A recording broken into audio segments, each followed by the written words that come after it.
A finales del siglo XVI, el abogado y político Francis Bacon creó un eslogan que hoy seguimos repitiendo: el conocimiento es poder.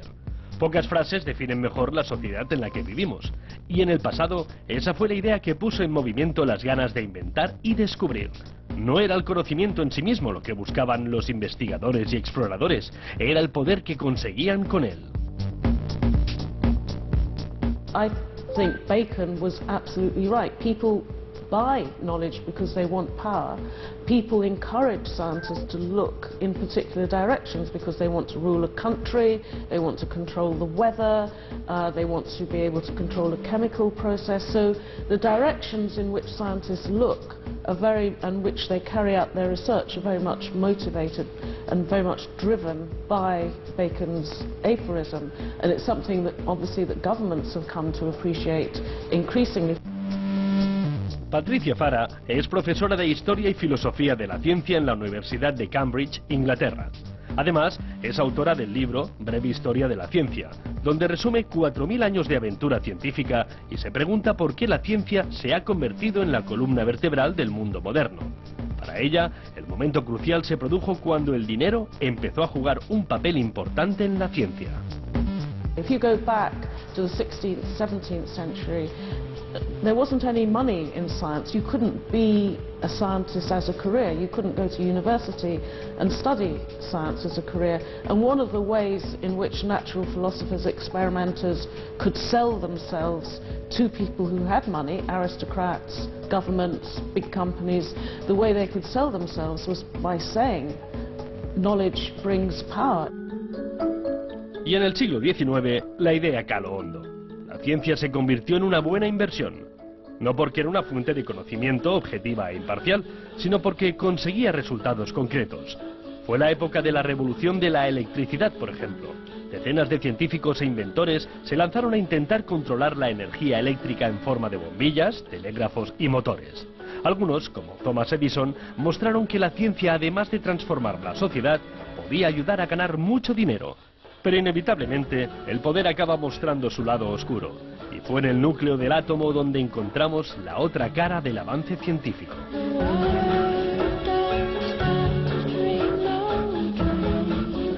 De hecho, la energía nuclear es un sueño, es quizá lo más genial de la humanidad a principios de siglo, con la generación de Einstein, Marie Curie, Bohr, etcétera, los grandes científicos de principios del 20 que son capaces de manipular el átomo en su intimidad. Pero 1945, Hiroshima y Nagasaki, ¿no? Ese final dramático de la Segunda Guerra Mundial, y Fukushima en Japón. Es decir, hay un problema y como una especie de doble cara, ¿no? Es como una sensación de que podemos ser muy poderosos a la hora de desarrollar una nueva tecnología, pero tiene sus limitaciones y tiene su precio, tiene como su cara oscura, ¿no? Agustín Nieto es historiador de la ciencia en la Universidad Autónoma de Barcelona. Sus investigaciones se centran en entender por qué actualmente hay una distancia tan grande entre expertos y profanos, entre los que saben y los que no, porque en la historia las cosas no siempre fueron así. En los teatros anatómicos, donde se mostraban las maravillas del cuerpo humano, el público en general estaba invitado a participar. Las galerías de curiosidades traídas de mundos exóticos estaban abiertas a todo el mundo. Y las demostraciones públicas de la electricidad eran una atracción para expertos y profanos.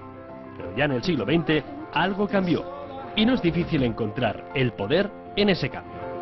De hecho, hay autores que hablan de un cierto pesimismo posmoderno, de un cierto malestar, de una cierta desconfianza con ese experto científico indiscutible. Y aquí hay muchos argumentos, ¿no? Las crisis medioambientales, por ejemplo, que se han producido, todo el tema de la energía nuclear, el mismo resultado de lo que significó el nazismo en la Segunda Guerra Mundial.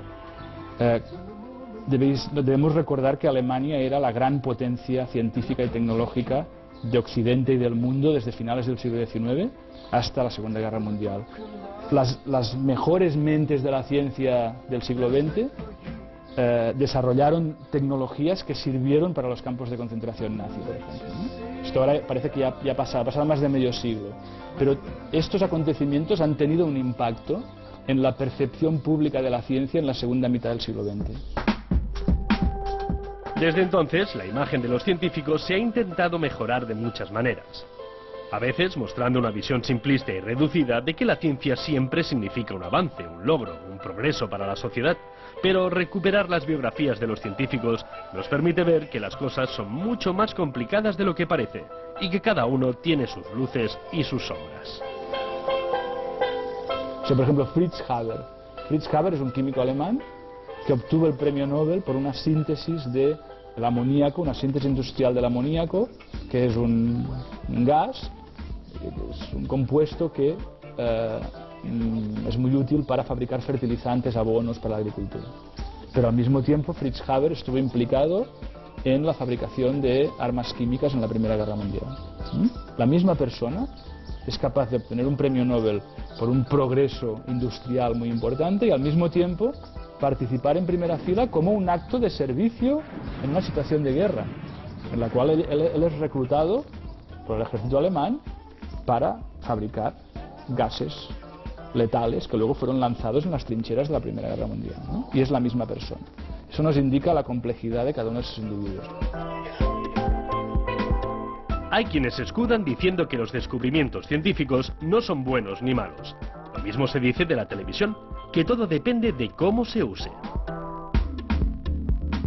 Esa idea un poco ingenua del profesor de ciencias creando conocimiento aislado en su laboratorio, desprovisto de cualquier responsabilidad ética y moral sobre la sociedad, y después de su eureka, ya lo he descubierto, ahí os lo dejo y vosotros ya lo aplicaréis como queráis.